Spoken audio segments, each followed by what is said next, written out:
আমাদের দেশের যারা স্বনামধন্য বিশ্ববিদ্যালয় থেকে পড়াশোনা করছে তারা যদি গবেষণায় একটি অটোরিকশা বানায় তাহলে এই গবেষণা দিয়ে কি আমাদের দেশ উন্নয়ন হবে? আমরা কি এই গবেষণার জন্য প্রত্যেকটা বিশ্ববিদ্যালয়ে 200 কোটি টাকা 250 কোটি টাকা বাজেট চাই?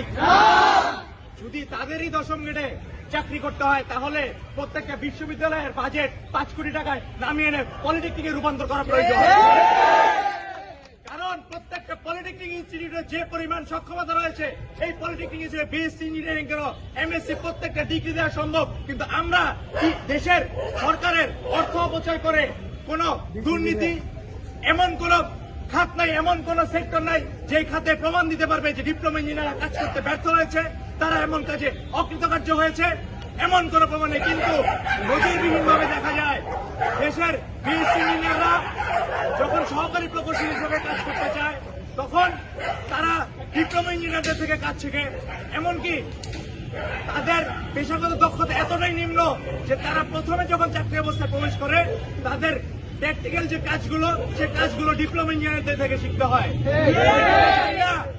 যাদের তৈরি করা হয়েছে গবেষণা করার জন্য তারা কিসের জন্য মাঠ পর্যায়ে এসে ফিল্ড ইঞ্জিনিয়ার হিসেবে কমপ্লিট করবে? তারা কি সেই যোগ্যতা রাখে? বারবার প্রমাণ দিচ্ছে, তারা বারবার বলছে তারা আমাদের দশম গ্রেডে চাকরি করার জন্য উপযুক্ত এবং অধিকতর যোগ্য, কিন্তু তাদের তো পড়াশোনার 80% পড়া হয় তাত্ত্বিক বিষয়ে, তারা কিভাবে প্র্যাকটিক্যাল কাজ করবে? যাদের প্র্যাকটিক্যাল বিষয়ে ন্যূনতম নলেজ নেই তারা কিভাবে আমাদের মাঠ পর্যায়ে ডিপ্লোমা ইঞ্জিনিয়ার হিসেবে কাজ করবে?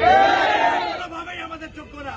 দশম গ্রেডে চাকরি করার জন্য অবশ্যই ডিপ্লোমা ইঞ্জিনিয়ারিং ডিগ্রির প্রয়োজন আছে, ঠিক তেমন এইচএসসি বিহীন যেমন ভার্সিটিতে ভর্তি হওয়া যায় না, ঠিক তেমনই ডিপ্লোমা ইঞ্জিনিয়ারিং ডিগ্রি সার্টিফিকেট ব্যতীত কখনো দশম গ্রেডে অ্যাপ্লাই করা যাবে না।